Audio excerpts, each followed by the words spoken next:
What is stuff like apart from form? What is form like apart from stuff? All those problems which have bothered people for centuries are based on asking the question in the wrong way, on having used the wrong image for the process.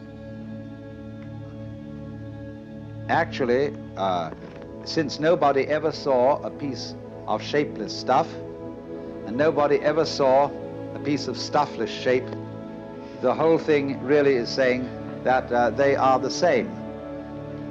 And there isn't any necessity even to think of a difference between them. Even the contrasting words, form and substance, or form and matter, are a nuisance. There is process. There is the flow of thought. And the flow of thought doesn't have to happen to anyone. Experience does not have to beat upon an experiencer. There is all the time simply the one stream going on, and we are convinced that we stand aside from it and observe it because we've been brought up that way. But you know, in your stream of thought and experience, I am an object, and a very fleeting and passing one. And consequently also in my stream of experience, you also are people who come and go. We are all, you see, living in the same world. We think there is me and there is an external world around me, but I am in your external world and you are in my external world.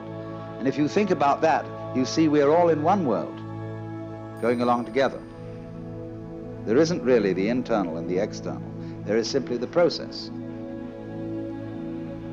It's very important to get rid of that illusion of duality between the thinker and the thought. So find out who is the thinker behind the thoughts.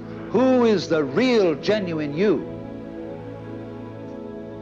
And so one of the methods that is used is shouting.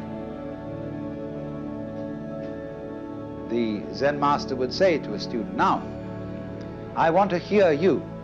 I want to hear you say the word mu and really mean it. Because I want to hear not just the sound, but the person who says it.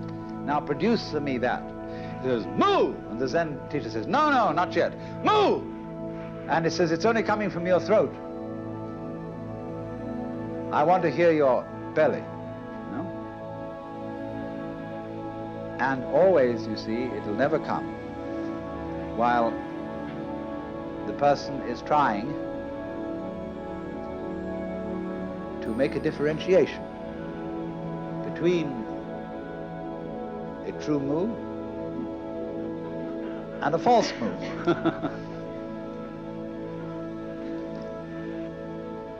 To act with confidence, you just do it. But since people are not used to that, it is necessary to set up protected situations in which it can be done.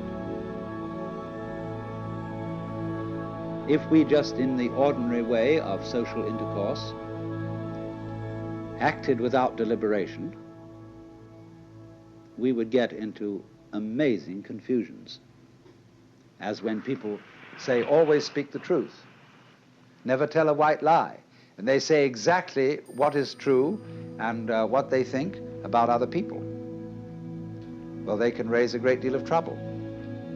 But the experience of Zen has been that there should be a kind of enclosure in which this kind of behavior can be done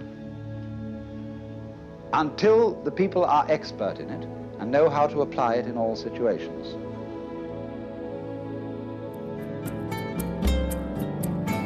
This concludes Session 7 of Out of Your Mind, Essential Listening from the Alan Watts Audio Archives. Our program continues with Session 8.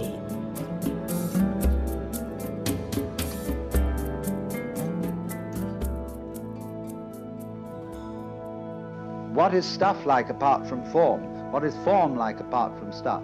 All those problems which have bothered people for centuries are based on asking the question in the wrong way, on having used the wrong image for the process. Actually,